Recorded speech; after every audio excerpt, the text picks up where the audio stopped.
Welcome to Shukla study point. आप सभी का स्वागत है आपके अपने YouTube channel Shukla study point में। मैं शिवम शुक्ला आप सभी दोस्तों का हार्दिक स्वागत करता हूं। आज की वीडियो के माध्यम से हम लोग चर्चा करेंगे एजुकेशन बीए 5th सेमेस्टर के छात्र छात्राओं के लिए पेपर 1 के चैप्टर 1 के बारे में। और आपको बता दूं कि पेपर 1 में आपको पढ़ना है शैक्षिक आकलन के बारे में। जब आप बीए 5th सेमेस्टर में पहुँचते हैं यानी कि थर्ड ईयर में एक हिसाब से पहुँचते हैं, तो थर्ड ईयर में जब पहले आप पहुँचते थे तो आपको 2 सब्जेक्ट पढ़ने पड़ते थे। ठीक इसी प्रकार से 2 मेजर सब्जेक्ट आपको पढ़ने हैं आपकी बार भी, यानी नेशनल एजुकेशन पॉलिसी जो है यानी न्यू एजुकेशन पॉलिसी जो 2020 में आई है उसके अकॉर्डिंग अगर देखें तो आप एजुकेशन या फिर किसी भी सब्जेक्ट को अगर आप लेते हैं तो आप एक सब्जेक्ट के 2 पेपर देंगे और 2 ही मेजर सब्जेक्ट आपको यहाँ पर लेने हैं। ठीक है, एक इसको लेकर के एक मैं सेपरेट वीडियो बना चुका हूँ, उसमें विस्तार से मैंने हर एक चीज़ के बारे में बताया है, तो आप उसको देख लीजिएगा तो क्लियर हो जाएगा सारी डाउट आपके। ठीक है, रही बात कि एक सब्जेक्ट के कितने पेपर होंगे, तो 2 पेपर होंगे।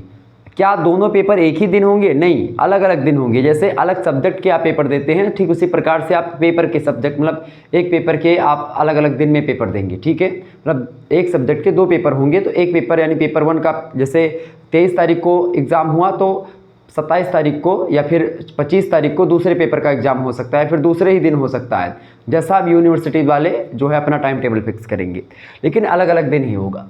तो शैक्षिक आकलन आपको पढ़ना है पेपर 1 के अंतर्गत शिक्षा शास्त्र में, यानी एजुकेशन अगर आपका है 5th सेमेस्टर में आप हैं तो जाहिर सी बात है 2 पेपर होंगे, तो पेपर 1 में और पेपर 2 दोनों को आपको पढ़ना पड़ेगा। तो सबसे पहले हम पेपर 1 के चैप्टर 1 के बारे में आज की वीडियो के माध्यम से जानेंगे, फिर चैप्टर 2 के बारे में, फिर 3 के बारे में, इस प्रकार से हम लोग आगे बढ़ते रहेंगे। और पेपर 2 के भी इसी प्रकार से मैं जो है चैप्टर वाइज वीडियो आपके समक्ष लाऊंगा। इसके अलावा ऑब्जेक्टिव टाइप के क्वेश्चंस यानी मॉडल पेपर आपको ऑब्जेक्टिव टाइप के और लिखित टाइप के दोनों टाइप के मॉडल पेपर मैं दूंगा। इस समय ऑब्जेक्टिव टाइप की भी वीडियोस आपको मिल रही होंगी 1st सेमेस्टर, 3rd सेमेस्टर और 5th सेमेस्टर की। और इसके अलावा 2nd सेमेस्टर और 4th सेमेस्टर की ऑलरेडी वीडियोज़ हमारे चैनल पर बहुत सारी उपलब्ध है पहले से, तो आप उनकी प्लेलिस्ट बनी हुई प्लेलिस्ट में आप देख सकते हैं। आइए हम चर्चा करते हैं शैक्षिक आकलन की। शैक्षिक आकलन की अगर बात करें तो शैक्षिक आकलन को अंग्रेजी में क्या कहते हैं? अंग्रेजी में हम इसको बोलते हैं एजुकेशनल असेसमेंट। एजुकेशनल असेसमेंट का नाम जैसे आप लोगों ने सुना, तो असेसमेंट हिंदी में 2 शब्दों के लिए प्रयोग होता है। एक तो असेसमेंट कहीं कहीं पर आपको मूल्यांकन के लिए प्रयोग हुआ मिलता है और कहीं कहीं पर आप देखते हैं आकलन के लिए आपको मिलता है। यहाँ पर जो आकलन आप पढ़ रहे हैं उसका तात्पर्य मूल्यांकन से ही नज़दीकी रखता है, मतलब मूल्यांकन के ही जैसा शब्द है आकलन। ठीक है, किसी का आकलन करना, किसी को आंकना, कि भाई कहते हैं तू कितने पानी में हो, तो उनको आंकना, या फिर एक प्रकार से कहते हैं कि तुम्हारी औकात कितनी है, तो वो औकात जो पूछा आता है वो औकात एक प्रकार से एक आंकना, उसको आंकने की बात हो रही है। या चीनी जैसे मान लेते हैं, या मूल्यांकन करना, किसी का मूल्य का अंकन करना, मूल्यों को आंकना, ठीक है, उसको बोलते हैं मूल्य का अंकन करना, असेसमेंट अंग्रेजी में बोलते हैं। ठीक है, अच्छा ये मूल्यांकन क्या, जैसे मान लेते हैं चीनी 1 किलो है, अब 1 किलो चीनी है, ये तो उसका मापन हो गया, मेजरमेंट हो गया, लेकिन असेसमेंट क्या हुआ? असेसमेंट ये होगा कि 1 किलो चीनी का दाम कितना है। 1 किलो चीनी का दाम 40 रुपया है, अर्थात चीनी की इतनी क्वालिटी है कि 1 किलो चीनी का दाम 40 रुपये है, यानी उस चीनी का दाम कितना है? 40 रुपये। एक केले का दाम मान लेते हैं 10 रुपये है, या एक पार्ले जी बिस्किट का दाम 2 रुपये है, तो आखिरकार 2 रुपये उसमें माल, मतलब 2 रुपये का माल भरा हुआ है, यानी कि कहने का मतलब ये कि उसका मूल्य उतना है, तो मूल्य का हम अंकन करते हैं। ठीक इसी प्रकार से शिक्षा शास्त्र में मूल्यांकन का महत्व इसलिए हो जाता है, विद्यार्थियों के जो है विद्यार्थियों ने क्या सीखा, विद्यार्थियों ने क्या पढ़ा, क्या जाना, क्या समझा अभी तक, उन्हीं की परीक्षण की कई सारी विधियां होती हैं, उन सभी विधियों को समन्वित रूप से हम आकलन या मूल्यांकन का नाम दे देते हैं। मूल्यांकन या परीक्षण, जिसको परीक्षण कह सकते हो आप एक प्रकार से, तो बच्चों का परीक्षण होता है यहाँ पर, और बच्चों के परीक्षण के साथ साथ टीचर का भी परीक्षण होता है, यानी जो अधिगम करता होता है उसका भी और अधिगम जो सीखने वाला होता है उसका भी, यानी दोनों का एक प्रकार से यहाँ पर परीक्षण होता है, विद्यार्थी का भी और एक शिक्षक का भी यहाँ पर परीक्षण हो जाता है मूल्यांकन के द्वारा। तो मूल्यांकन एक ऐसी विधि है, एक ऐसी प्रविधि है जो कि क्या करती है, किसी को आंकती है, किसी के मूल्य को जानती है कि भाई ये व्यक्ति कितना वैल्यूएबल है, कितना मूल्यवान है, और इसने क्या सीखा, क्या नहीं सीखा, क्या कमियाँ रह रही हैं, ये सारी चीज़ें अभी हम इसको चर्चा करेंगे, क्लियर करते हैं। तो सबसे पहले चैप्टर 1 में हमको क्या पढ़ना है भाई? हमको पढ़ना है चैप्टर 1 में आकलन। आकलन के बारे में जानना है कि आकलन होता क्या है, आकलन की परिभाषा, आकलन का अर्थ, आकलन का उद्देश्य, आकलन का महत्व, आकलन का प्रकार, आकलन की विशेषताएं, यही सब प्रश्न पूछे जाते हैं और यही सब हमको चैप्टर नंबर 1 में पढ़ना है, समझना है। ठीक है, चले सबसे पहली बात आकलन। आकलन शब्द जो है वो अंग्रेजी का एक शब्द है असेसमेंट, उसी से बना आकलन। तो असेसमेंट जो शब्द है इसकी अगर बात करें तो ये शब्द जो है लैटिन भाषा से उत्पन्न हुआ शब्द है, क्योंकि अधिकतर जितने भी अंग्रेजी के शब्द आप देखते हैं वो सब अधिकतर लैटिन भाषा से ही बने हुए हैं। ठीक है, लैटिन भाषा या अर्थात आप देखते हैं ग्रीक या यूनान से जो कुछ जो फिलोसॉफी या सोशोलॉजी में जो शब्द अधिकतर आए हैं वो आप देखते हैं कि यूनानी या ग्रीक भाषा के शब्दों से आए हैं और कुछ लैटिन भाषा के। तो ग्रीक और लैटिन ये दो भाषाएं ऐसी हैं जहां से बहुत सारे शब्दों की या पारिभाषिक शब्दों की उत्पत्ति हुई है। इसी श्रृंखला में आप देखेंगे कि लैटिन शब्द है एसिडियर। एसिडियर जो शब्द है इसका मतलब क्या होता है, एसिडियर शब्द से बना हुआ असेसमेंट, और असेसमेंट का हिंदी रूपांतरण है आकलन या मूल्यांकन। अब हम समझते हैं कि एसिडायर का मतलब क्या होता है। एसिडियर का मतलब होता है to sit beside. To sit beside का मतलब होता है पास में बैठना। पास में बैठना, किसके पास में बैठना? प्रश्न अब यहाँ पर आपके मन में ये उठ रहा है कि भाई किसके पास बैठने की बात यहाँ पर आप कर रहे हैं। तो अधिगमकर्ता के समक्ष बैठना अर्थात अधिगमकर्ता के सामने बैठना। अधिगमकर्ता मतलब जो सिखाने वाला होता है आपको उसके समक्ष बैठना ही क्या होता है, एक प्रकार से असेसमेंट का मतलब होता है। जैसे अब आप अगर हमारे सामने बैठेंगे तो हम आपके अंदर चल रही बातों को भी जान सकते हैं। आपने क्या सीखा है, आपने बीए में क्या पढ़ा है और हमने क्या पढ़ा है, आपने क्या समझा क्या नहीं समझा, सारी बातें मैं आपके जो है मुखार बिंदों से ही जान जाऊंगा। कुछ बातें तो मैं देख करके आपको पता लगा लूँगा कि बच्चा कैसा है, टैलेंटेड है। और अगर आपके अंदर कुछ छुपा भी लेते हैं आप तो उसको मैं आपसे कुछ प्रश्न करूँगा और उन प्रश्नों के माध्यम से आपके भीतर छुपी हुई सारी बातों को मैं जान लूँगा। ये साइकोलॉजी का भी एक प्रकार से एक प्रभाव होता है। तो इसी प्रकार से एक टीचर को जब वो टेट या उसकी परीक्षा देता है सुपर टेट की, तो बौद्धिक योग्यता की भी परीक्षा होती है। ठीक है, उसमें सीडीपी भी पढ़ाया जाता है, चाइल्ड डेवलपमेंट के साथ साथ उसमें शिक्षा शास्त्र और मनोविज्ञान यानी शिक्षा मनोविज्ञान भी आपको पढ़ाया जाता है। एजुकेशनल साइकोलॉजी का अध्ययन करवाया जाता है टीचर को, ताकि वो बच्चे को देख करके ही भांप ले कि बच्चा चाह क्या रहा है। ठीक है, और उसी जो बच्चा चाह रहा है उसी को उसको दिया जाए। यानी एक मिनट समझे, जो इकोनॉमी का एक नियम है आप लोगों ने समझा होगा। इकोनॉमी का क्या नियम है? इकोनॉमी का नियम है पूरी की पूरी इकोनॉमिक्स जो टिकी हुई है वो दो शब्दों पर टिकी हुई है। किन दो शब्दों पर या किन दो अवधारणाओं पर टिकी हुई है? वो दो अवधारणाएं हैं। क्या? Demand and supply. Demand and supply. Demand and supply. What do mean by demand? Demand क्या है एंड सप्लाई क्या है? डिमांड मतलब मांग और सप्लाई माने पूर्ति। कितनी मांग है और उसके हिसाब से पूर्ति। अगर मांग के हिसाब से पूर्ति हो जा रही है तो इकोनॉमी आप समझिए बढ़िया है। अगर मांग के हिसाब से पूर्ति कम हो रही है तो भी दिक्कत है, ज़्यादा हो रही है तो भी दिक्कत है। अगर ज़्यादा हो जाएगी पूर्ति तो वस्तुएं सस्ती हो जाएंगी, कम हो जाएंगी वस्तुएं तो वस्तुएं महंगी हो जाएंगी।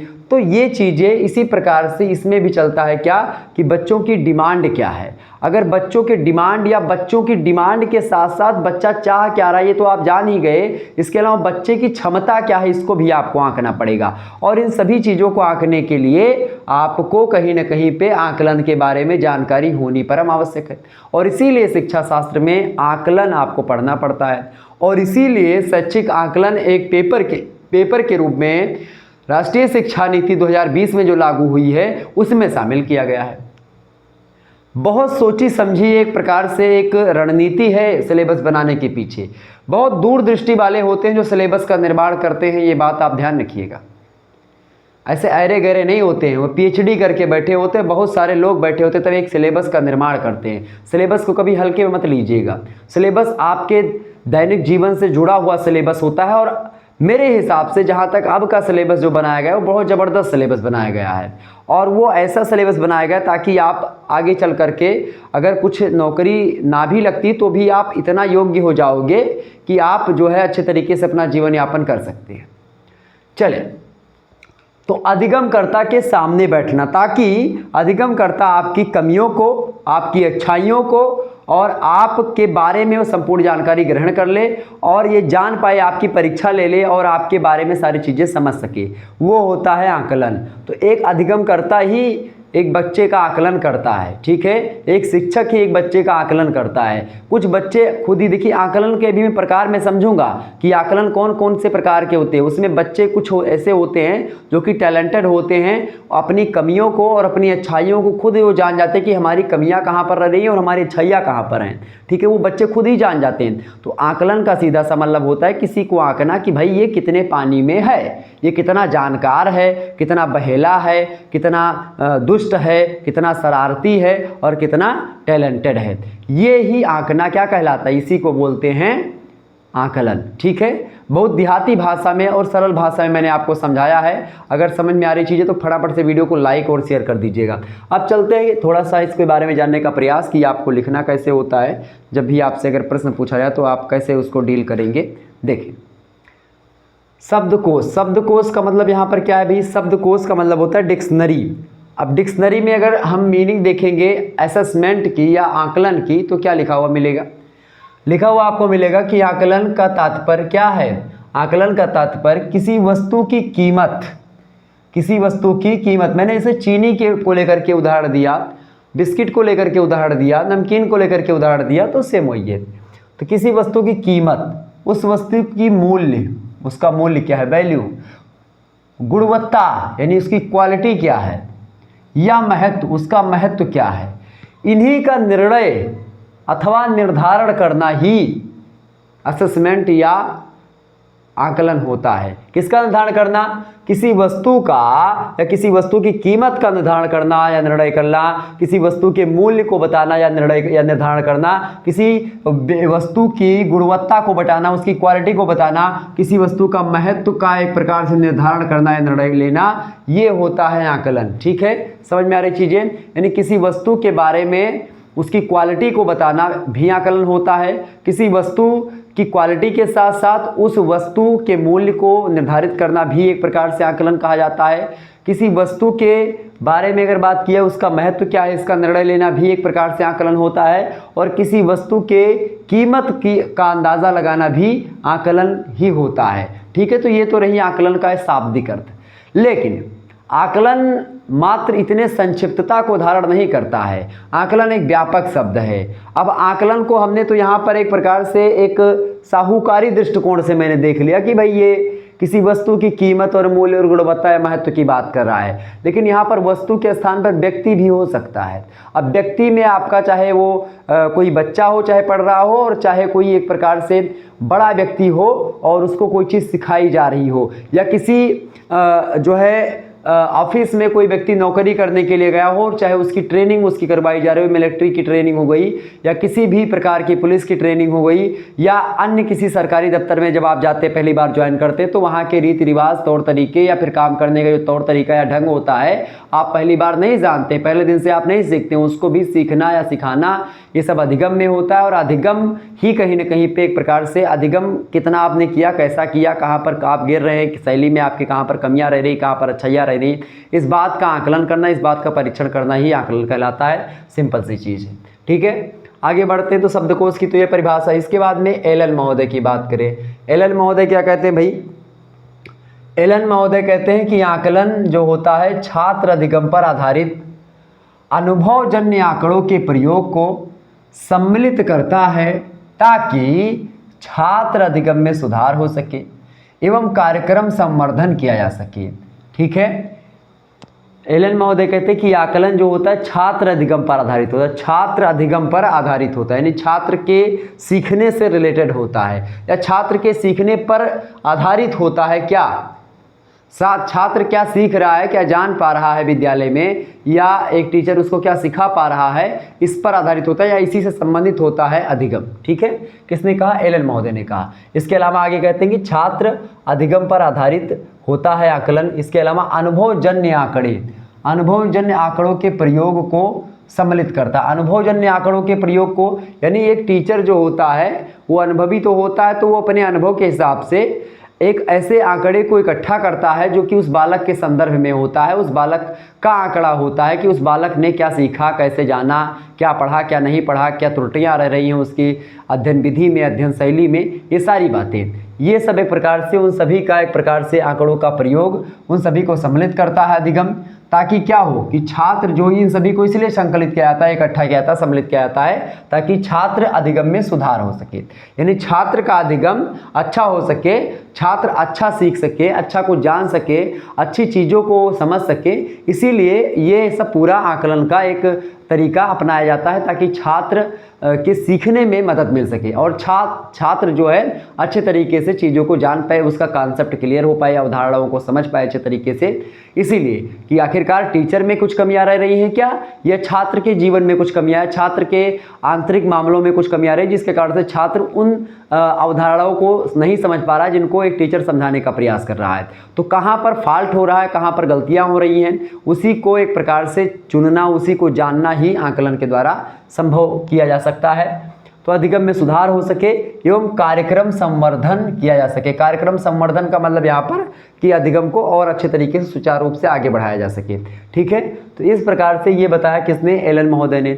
मेरे हिसाब से आपके समझ में चीज़ें आ रही होंगी। आगे बढ़ते थोड़ा सा और जानने का प्रयास करते हैं। इसके बाद में आते हैं मैरियम वेबस्टर। मैरियम वेबस्टर कहते हैं कि किसी चीज़ के बारे में, किसी चीज़ के बारे में, यहाँ पर देखिए चीज़ पर फोकस कर रहे हैं।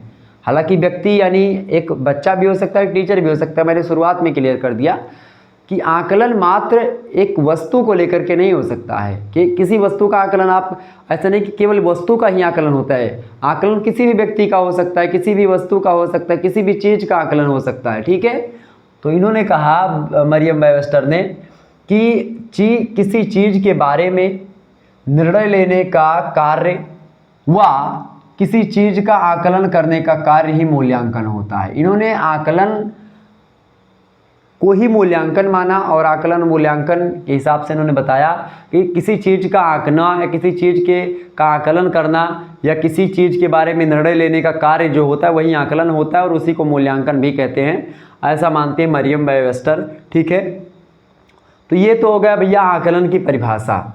अब मेरे हिसाब से आकलन आपके समझ में आ गया होगा। इससे ज़्यादा डिटेल में समझाने का कोई आवश्यकता नहीं और कोई ज़रूरत भी नहीं है। ठीक है, तो यहाँ पर इतना हो गया आपका अधिगम किसे कहते हैं। तो ये अधिगम का अर्थ हो गया, शाब्दिक अर्थ में आप ये सिडायर और टू सिट बिसाइड मतलब पास में बैठना। अब इससे और आगे जाएंगे तो अधिगम कर्ता के पास में बैठना, फिर उससे और आगे आएंगे तो ये 3 परिभाषा आप लिख सकते हैं। तो एक ज़बरदस्त तरीके से आप लोगों ने यहाँ तक समझा। इसके बाद में आगे हम बढ़ते हैं, एक बार फटाफट से शेयर कर दीजिएगा वीडियो को। देखिए अब हम समझेंगे आकलन का क्या उद्देश्य होता है। ठीक है, एम्स ऑफ असेसमेंट। ठीक है, आकलन के उद्देश्य के बारे में जानेंगे। समझ में आ रहा चीज़ें वो बिल्कुल। चल तो हम समझेंगे आकलन के उद्देश्य को। सबसे पहला उद्देश्य होता है शिक्षण पूर्व उद्देश्य। शिक्षण पूर्व उद्देश्य का मतलब क्या होता है, देखिए एक होता है शिक्षण से पहले का उद्देश्य, यानी शिक्षण देने से पहले, किसी छात्र को शिक्षा देने से पहले ही एक उद्देश्य होता है आकलन का।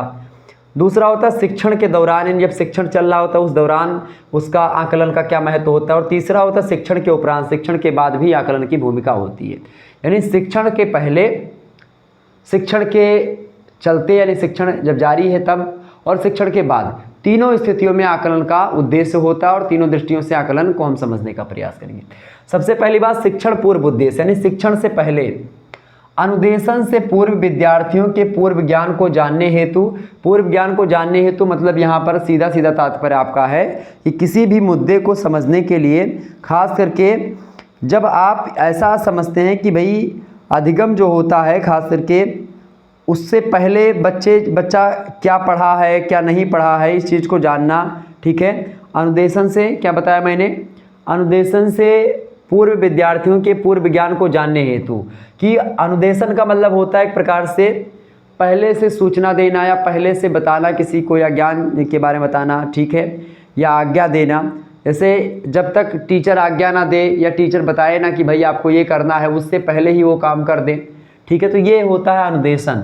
अनुदेशन का मतलब क्या होता है, सूचना देना या फिर आज्ञा देना और ये पहले से आज्ञा देना। तो अनुदेशन से पूर्वाज्ञा देने से पहले या सूचना देने से पूर्व या पहले विद्यार्थियों के पूर्व ज्ञान को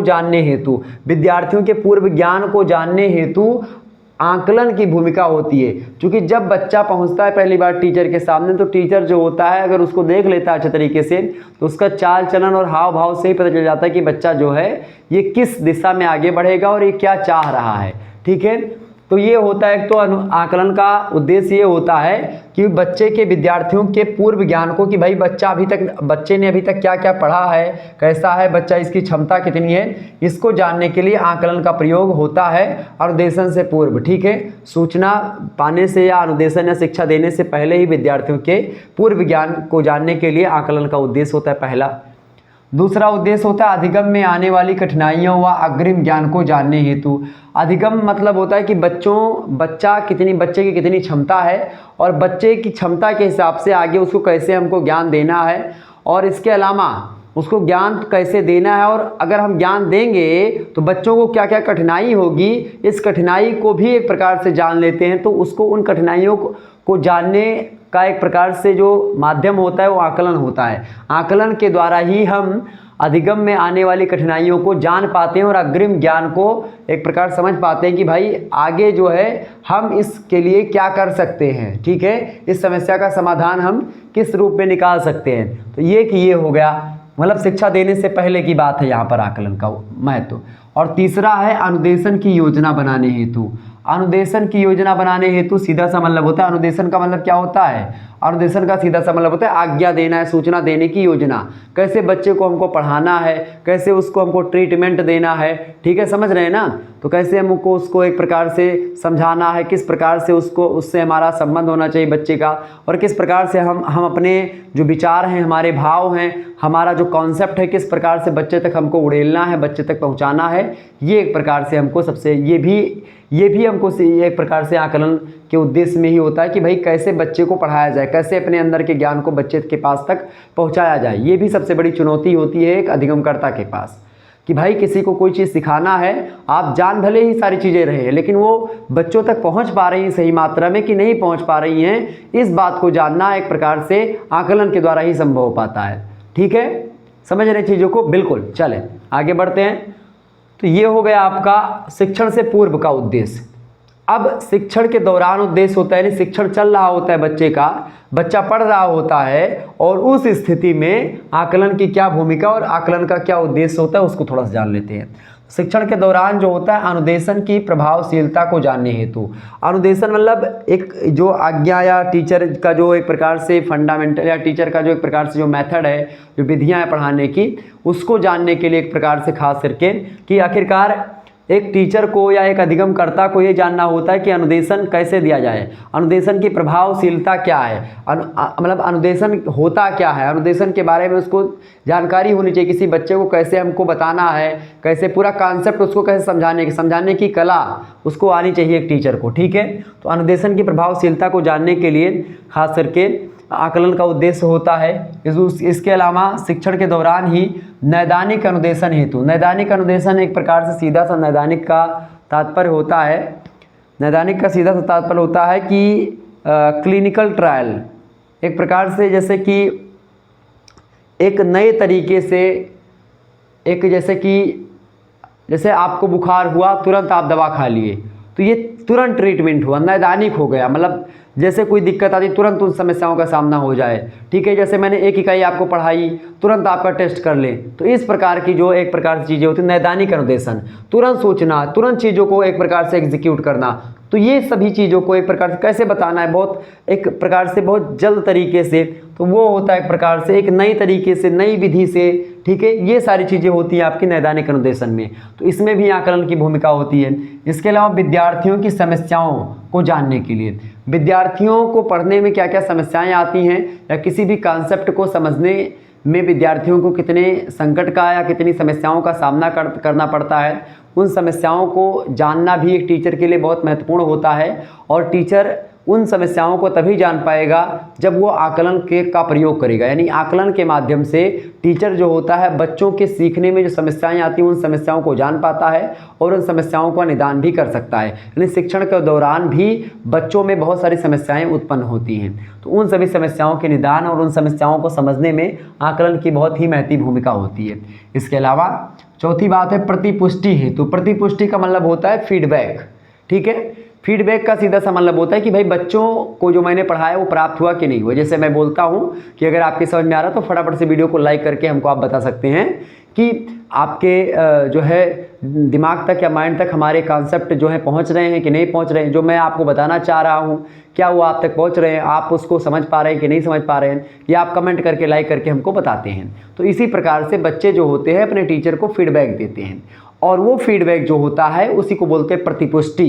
तो प्रतिपुष्टि करते हैं कि भाई हम तक कॉन्सेप्ट पहुंचा और हमने उसको सीखा, हमने ये चीज़ ग्रहण करी, हमने ये सीखा। तो ये परीक्षण कब होगा? ये आकलन के द्वारा होगा। आकलन के द्वारा कैसे?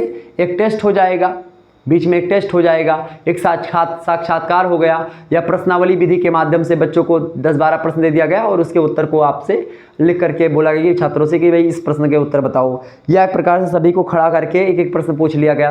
या इस प्रकार से कुछ टीचर जो होते हैं अपने अपने हिसाब से, अपने अपने शैलियों के हिसाब से लोग आकलन करते हैं, बच्चों का परीक्षण करते हैं। तो प्रतिपुष्टि के लिए कि भाई हमने जो पढ़ाया वो आप तक पहुंचा कि नहीं पहुंचा। कभी कभी आपके जो प्रिंसिपल साहब होते हैं वो भी आते हैं और प्रत्येक क्लास में जाते हैं और ये पूछते हैं कि भाई बच्चों ये बताओ, 2-3-4 प्रश्न करते हैं। अगर बच्चे बता ले पाते तो टीचर की वाहवाही, अगर नहीं बता पाते तो टीचर की बदनामी होती है। ठीक है, तो ये होता है प्रतिपुष्टि। तो ये होगा शिक्षण के दौरान आकलन का उद्देश्य। इसके बाद में शिक्षण के उपरांत भी उद्देश्य होता है आकलन का। शिक्षण के बाद यानी बच्चा जब सीख लेता है उसके बाद शैक्षिक संप्राप्ति के प्रमाणन हेतु। शैक्षिक संप्राप्ति के प्रमाणन हेतु जैसे कि एक परीक्षा होती है छमाही की, तिमाही, तो एक डिग्री आपको मिलती है प्रमाण के लिए कि भाई बच्चा ने 60% नंबर पाया या 70% नंबर प्राप्त किया या 80% पाया, ठीक है, 90% बच्चे ने नंबर पाया। तो ये प्रमाणन कौन देता है? ये आकलन के द्वारा ही संभव हो पाता, चूँकि आकलन की ही विधि है, परीक्षण, ठीक है, निरीक्षण, ये सब करके परीक्षण करके, खास करके परीक्षा लेकर के, अब चाहे ऑब्जेक्टिव परीक्षा ली गई हो चाहे लिखित परीक्षा ली गई हो, तो परीक्षा लेकर के क्या होता है, जब परीक्षा हो जाती है बच्चों की उसके बाद में क्या कहता है, उनको नंबर मिलता है और वो नंबर एक प्रमाण के रूप में होता है, एक मार्कशीट होती है और उसमें लिखा होता है, क्योंकि वो मार्कशीट उस बच्चे के अधिगम का एक प्रकार से वो है, आकलन है कि भाई उसका मूल्य कितना है, उस बच्चे का टैलेंट कितना है, वो बच्चा पढ़ता कितना है, तो उसकी मार्कशीट होता है करती है। समझ रहे हैं?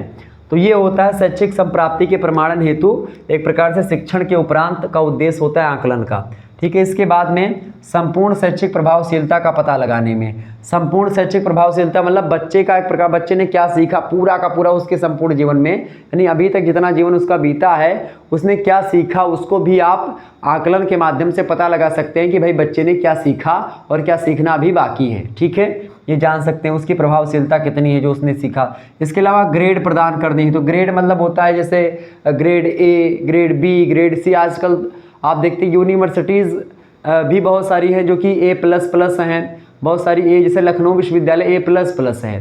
ठीक है, बनारस का एक कॉलेज है DAV PG कॉलेज है, बनारस हिंदू यूनिवर्सिटी से जुड़ा हुआ A++ है।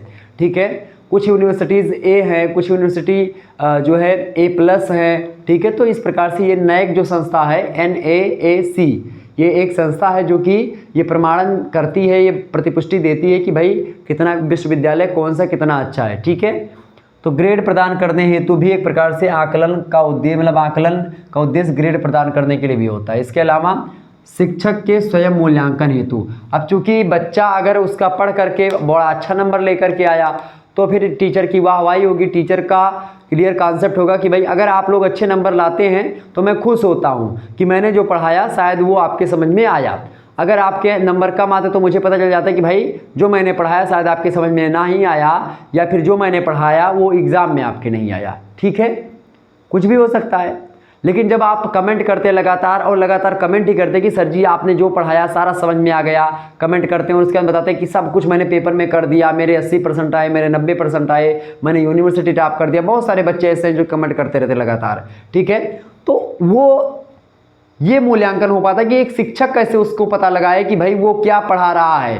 क्योंकि मैं तो मान लेते हैं आप लोगों के समक्ष ऑफलाइन हूँ नहीं, मैं कैमरे के सामने आपको पढ़ा रहा हूँ, तो इसमें क्या होता है कि मेरे सामने तो मात्र कैमरा है कि भाई मैं कैमरे को देख करके आपको पढ़ा रहा हूँ, लेकिन जो फीडबैक होता है वो आप लोग कमेंट के माध्यम से देते हैं, और जब आप अच्छे अंक प्राप्त करते हैं अपने परीक्षा में तो मुझे पता चलता है कि शायद मैंने जो पढ़ाया है, मेरे कॉन्सेप्ट जो थे आप तक पहुँचे और आपने उसको बढ़िया तरीके से सुना और पढ़ा, और आपने एग्जाम में जाकर के अच्छे तरीके से उसका एक प्रकार से निस्तारण किया, उसको आगे बढ़ाया और अच्छे अंक प्राप्त किए। तो एक टीचर जो होता है, एक शिक्षक जो होता है, अपना मूल्यांकन भी करता है आकलन के द्वारा ही। तो आकलन का उद्देश्य होता है एक शिक्षक का भी मूल्यांकन करना, एक टीचर का मूल्यांकन करना। ठीक है, ये हो गया आकलन का उद्देश्य। इसके बाद में हम लोग चर्चा करेंगे अगला जो है आपका, अगला है आकलन के प्रकार या रूप। आकलन के प्रकार या रूप की बात की जाए तो देखिए, आकलन का जो प्रकार या रूप है, पहला रूप है निदानात्मक आकलन या पूर्व आकलन। निदानात्मक आकलन या पूर्व आकलन की बात की जाए तो ये उस प्रकार का आकलन होता है। देखिए 4 प्रकार के आकलन हैं यहाँ पर।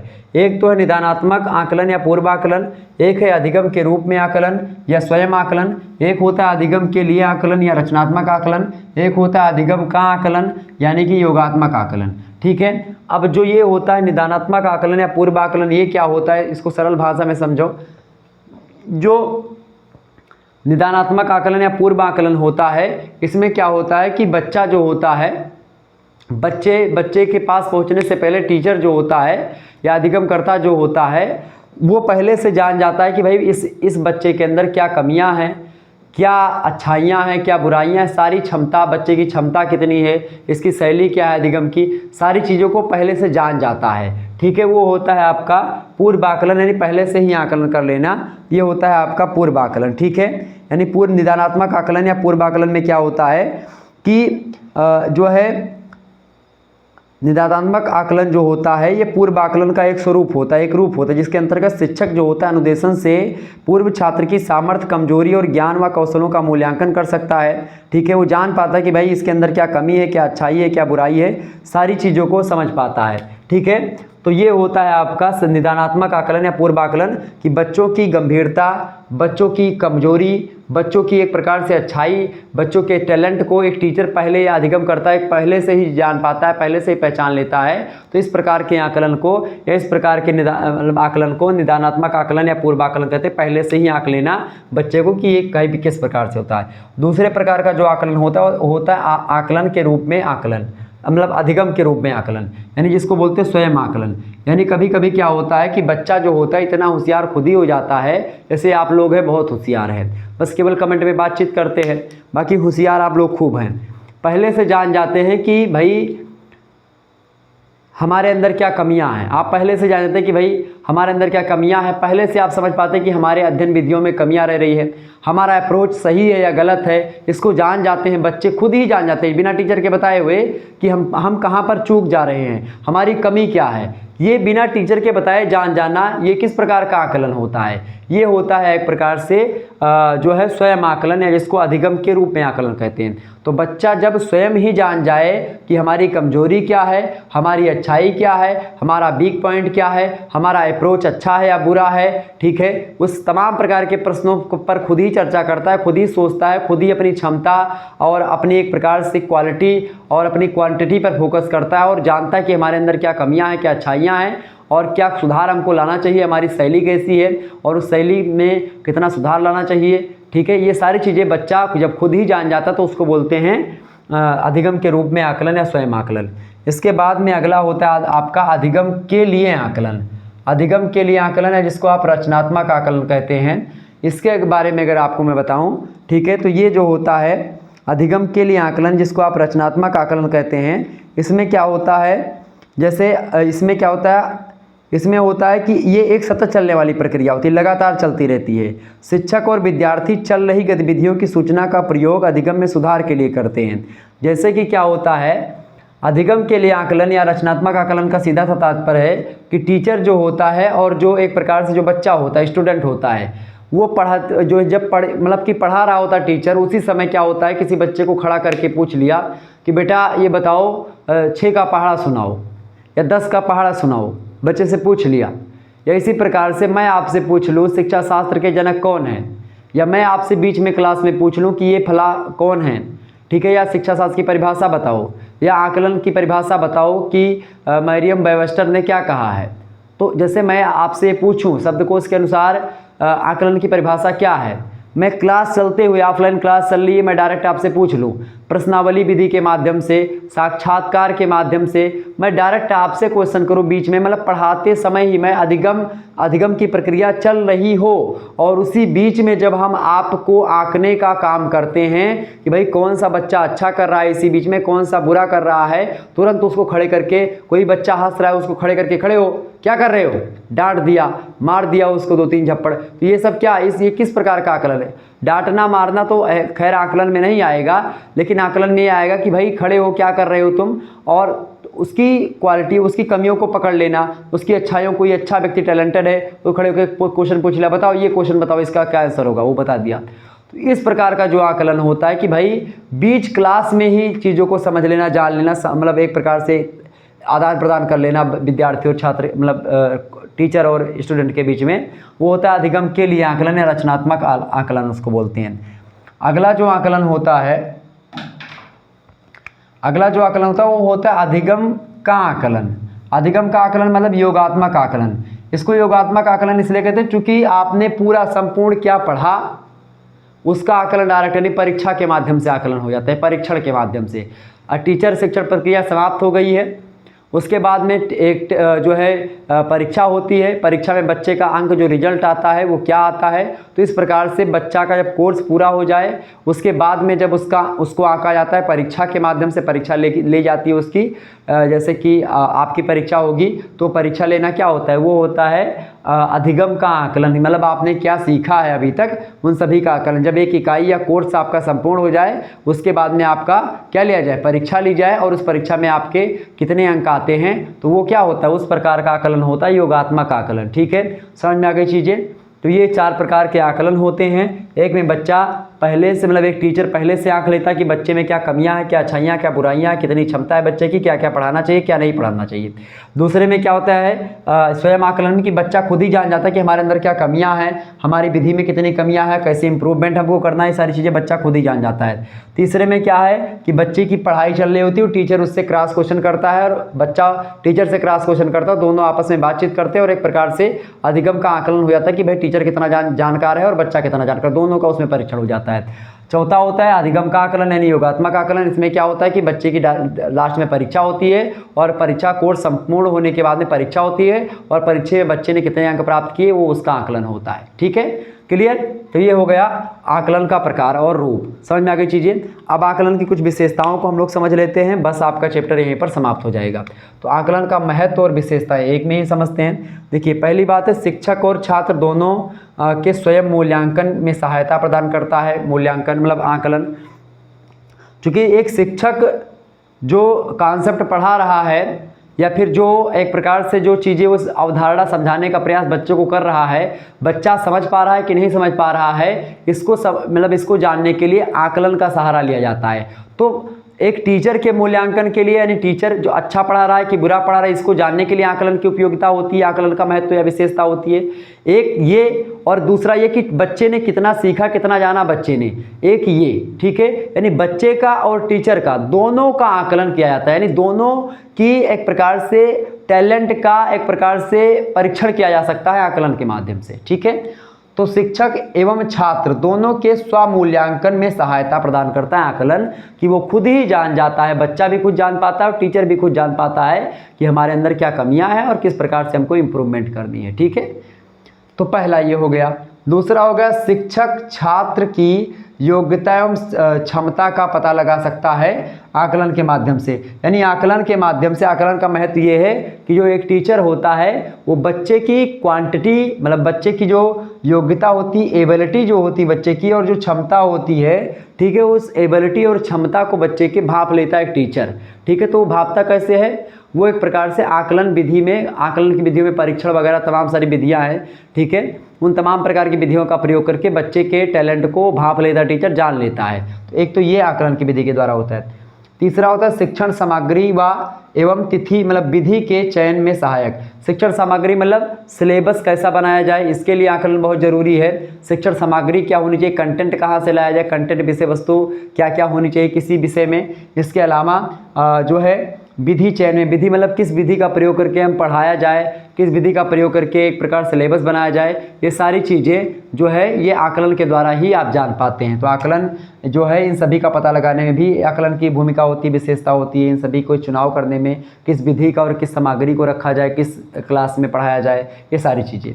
इसके अलावा विद्यार्थी की प्रगति को पता लगाने में कि विद्यार्थी कितना प्रोग्रेस में है, मतलब विद्यार्थी कितना आगे जा रहा है, कितना पढ़ रहा है, कैसे उसका प्रोग्रेस हो रहा है किसी विद्यार्थी का, विद्यार्थी कितना आगे जा रहा है, कैसे जा रहा है, किस ट्रैक पर है, आगे जाकर के क्या होगा, ये सारा आकलन जो होता है मतलब ये सारी चीज़ें आकलन के द्वारा ही पता लग पाती हैं। ठीक है, इन सभी प्रश्न का उत्तर मिलता है। इसके अलावा अधिगम में आने वाली समस्याओं को पता लगाने में, क्योंकि जब बच्चा कुछ सीखता है तो सीखने में बहुत सारी बाधाएं आती हैं और हमेशा ही आती हैं। ये शाश्वत है कि भाई वो चीज़ें आएंगी, बाधाएं आएंगी। ठीक है, तो बाधा विघ्नों को चूम चूम, ठीक है, ये जो पंक्ति है एक प्रकार से कि मानो जब जोर लगाता है पत्थर पानी बन जाता है। ठीक है, या इसी प्रकार से कुछ भी चीज़ें होती कि भाई क्या होता है कि मनुष्य जो होता है वो समस्याओं का समाधान करने के लिए, चूँकि मनुष्य के पास दिमाग है तो इसलिए वो करता है। तो समस्याओं का समाधान किसके द्वारा होता है, आकलन के द्वारा होता है। आकलन शिक्षा में जो समस्याएं आती हैं उसको हम आकलन के द्वारा, परीक्षण के द्वारा उस समस्याओं का निदान पा सकते हैं। तो एक तो अधिगम में यानी सीखने में जो समस्याएं आती हैं उन समस्याओं के पता लगाने में आकलन की महत्वपूर्ण भूमिका होती है। इसके अलावा छठी विशेषता या महत्व ये है कि शिक्षण प्रक्रिया को प्रभावी बनाने व अधिगम हेतु गुणवत्तापूर्ण वातावरण तैयार करने में सहायक होता है। मतलब कि जो शिक्षण प्रक्रिया होती है, शिक्षण कैसे दिया जाए, कैसे पढ़ाया जाए, उस प्रक्रिया को कैसे और प्रभावशाली बनाया जाए, इसके लिए आकलन आप कर सकते हैं। आकलन ज़रूरी होता है, आकलन उसके लिए बहुत महत्वपूर्ण होता है।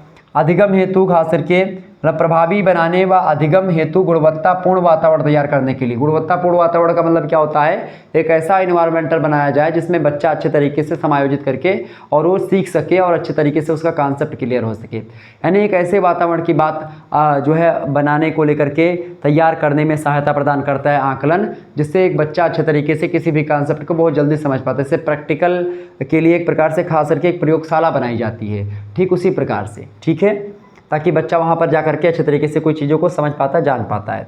इसके अलावा शिक्षक को अपने उद्देश्यों की जांच करने में सहायता मिलती है अधिगम के द्वारा। एक टीचर का क्या उद्देश्य था, किस उद्देश्य से टीचर ने उस क्लास को लिया था और क्या टीचर का उद्देश्य पूर्ण होता है क्लास लेने के बाद में बच्चे के रिजल्ट आने तक। एक प्रकार से बच्चे को मतलब टीचर को पता चलता है कि हमारा उद्देश्य पूरा हुआ कि नहीं पूरा हुआ। यानी एक टीचर अपने उद्देश्यों को भी परखता है कि हमारा उद्देश्य कहाँ तक सफल है और हमारी मेहनत कहाँ तक सफल हुई, वो आकलन के द्वारा ही संभव हो पाता है। ठीक है, तो ये आकलन का महत्व और विशेषता है। और 8वीं विशेषता है कक्षागत आकलन के माध्यम से शिक्षक छात्र अधिगम की सतत निगरानी करने में सक्षम हो पाता है। मतलब एक प्रकार से शिक्षक जो होता है, टीचर जो होता है, कक्षा में बैठे छात्र छात्राओं को देखता है और उनके बारे में आकलन करता है कि भाई बच्चा किस दिशा में जा रहा है, और लगातार उनकी निगरानी करने में आकलन के द्वारा ही संभव हो पाता है। और वो जान पाता है कौन सा बालक शरारती है, चूँकि आकलन के द्वारा ही पहले से पता चल जाता है एक टीचर को कि कौन सा बच्चा शरारती है, कौन सा बच्चा टैलेंटेड है, कौन सा बच्चा जिज्ञासु है, कौन सा बच्चा मंद बुद्धि है और कौन सा तीव्र बुद्धि है। तो पहले से वो भांप लेता है वो, और उसके हिसाब से जो शरारती उस पर ध्यान देता है, और जब वो शरारत करता है तुरंत वो टीचर उसको उठा करके खड़ा करके उसको दंडित करता है, और उसके बाद में उसका जितनी मुराही होती है, जितनी उसकी दुष्टई होती है, सब खत्म हो जाती है। तो ये होता है आकलन का प्रभाव, और ये होता है आकलन का एक प्रकार से महत्व और विशेषता। इसके अलावा 9वीं विशेषता है विद्यार्थियों की ज्ञानात्मक क्षमता को सुधारने व उनमें आत्मसम्मान की भावना में वृद्धि करने में सहायता प्रदान करता है। यानी विद्यार्थियों की ज्ञानात्मक क्षमता को सुधारने के लिए, विद्यार्थियों में कोई कमियां रह रही है तो एक बार टेस्ट हुआ या पेपर दे करके आए तो आपका नंबर कम आया तो दोबारा आप और पढ़ेंगे। ठीक है, तो चूंकि पेपर देने की जो प्रक्रिया है, पेपर आप क्यों देते हैं, चूंकि पेपर एक विधि के द्वारा देते हैं, परीक्षण विधि होती है। तो परीक्षण विधि किस में आती है, वो आकलन में ही आती है। तो इसीलिए आपका ज्ञानात्मक क्षमता अगर बेकार है तो आप उसको सुधार सकते हैं और उनमें आत्मसम्मान की भावनाओं में वृद्धि होती है। अगर आपको अच्छा नंबर मिलता है उसी पेपर में तो आपका आत्मसम्मान बढ़ता है, आपका कॉन्फिडेंस लेवल बढ़ता है और आप और अच्छे तरीके से आगे बढ़ते हैं और पढ़ते हैं और खूब आगे जाते हैं। ठीक है, अगर कम पाते हैं तो आप दोबारा से मेहनत करते हैं और अच्छे नंबर लाने के लिए। तो ये सब आकलन के द्वारा ही संभव हो पाता है। तो आकलन के बारे में मैंने आपको तमाम प्रकार की चीज़ों के बारे में समझाया, बताया। तो चैप्टर नंबर 1 जो आकलन से रिलेटेड था वो ख़त्म हुआ। नेक्स्ट चैप्टर हम चर्चा करेंगे किसके बारे में। अगला जो चैप्टर है आपका वो पड़ेगा आपका कौन सा, मापन यानी मेजरमेंट। तो मापन के बारे में हम समझेंगे नेक्स्ट वीडियो में चैप्टर नंबर 2 में। ठीक है, पेपर 2 का मतलब पेपर 1 का शैक्षिक आकलन का जो दूसरा चैप्टर है वो है कौन सा, मापन यानी मेजरमेंट। पहला चैप्टर था आपका आकलन या असेसमेंट, मैंने आपको समझा दिया। फिर हम समझेंगे मापन के बारे में और फिर मापन में जब हम चर्चा करेंगे उसी बीच हम और उसके आगे वाले चैप्टर में हम लोग मापन और असेसमेंट दोनों में अंतर देखेंगे, यानी मेजरमेंट क्या है और असेसमेंट क्या है, दोनों में अंतर। मापन जैसे 1 मिनट में आपको समझा दूँ, जो 1 किलो चीनी होती है, 1 किलो चीनी 1 किलो है, तो 1 किलो है चीनी, ये मापना किस में जाता है, ये मापा जाता है कि चीनी 1 किलो है। इतनी चीनी कितनी होगी, 1 किलो होगी, तो उसको मैंने मापा, तो एक मापनी हो गई कि भाई एक जो है एक तराजू है उसमें मैंने माप लिया कि 1 किलो चीनी है। तो वो क्वांटिटी को एक प्रकार से मापन क्वांटिटी निर्धारित करता है, लेकिन जो मूल्यांकन होता है वो क्वालिटी निर्धारित करता है। क्वालिटी मतलब क्या, वो गुणवत्ता बताता है और ये मात्रा बताता है। तो मापन मात्रा बताता है, लेकिन जो आकलन होता है वो क्या बताता है, वो क्वालिटी बताता है, यानी गुणवत्ता बताता है, प्रॉपर्टीज़ बताता है, विशेषताएं समझाता है, बताता है, कमियां और अच्छाइयां बताता है, लाभ और हानियां बताता है। यानी कोई मिलाकर के कहें कि मापन जो होता है वो मूर्त होता है और जो एक प्रकार से आकलन होता है वो अमूर्त होता है। आकलन को आप महसूस कर सकते हैं, उसको आप जो है फील कर सकते हैं, मापन को आप देख सकते हैं। चीनी का मूल्य 1 किलो चीनी जो है, इतनी चीनी 1 किलो है, ये मापन के द्वारा निर्धारित हो पाएगा। और इतनी चीनी का दाम 40 रुपये है, ये 40 रुपये जो निर्धारित हुआ इतनी चीनी का, ये क्वालिटी के द्वारा पता लगा कि भाई ये चीनी में ये क्वालिटी है कि इतनी चीनी 40 रुपये की है। तो 40 रुपये चीनी का जो दाम हुआ है वो किस विधि के द्वारा हुआ, वो आकलन के द्वारा ही 40 रुपये चीनी का दाम रखा गया है। तो आकलन एक प्रकार से चीनी का दाम बताता है और चीनी कितने वजन है ये मापन बताता है। समझ में आ गई चीज़ें, मापन और मूल्यांकन में अंतर, मापन और आकलन में। तो इस प्रकार से आप लोगों ने समझा, निश्चित तौर पर आपके समझ में सारी चीज़ें आई हुई होंगी। तो चलिए फिर आगे बढ़ते हैं हम और मिलते हैं फिर नेक्स्ट वीडियो में। तब तक के लिए जय हिंद, जय भारत। आप सभी लोग एक बार इसका स्क्रीनशॉट भी ले लीजिएगा, फटाफट से स्क्रीनशॉट ले लीजिए इसका सभी लोग, ठीक है। तो चलिए फिर मिलते हैं हम नेक्स्ट वीडियो में। तब तक के लिए जय हिंद, जय भारत। आप सभी का बहुत बहुत धन्यवाद हमारे से जुड़ने के लिए। इसी प्रकार से अपना प्यार हमेशा बनाए रखिएगा। Good night, I love you. बहुत बहुत धन्यवाद हमारे से जुड़ने के लिए। Good night.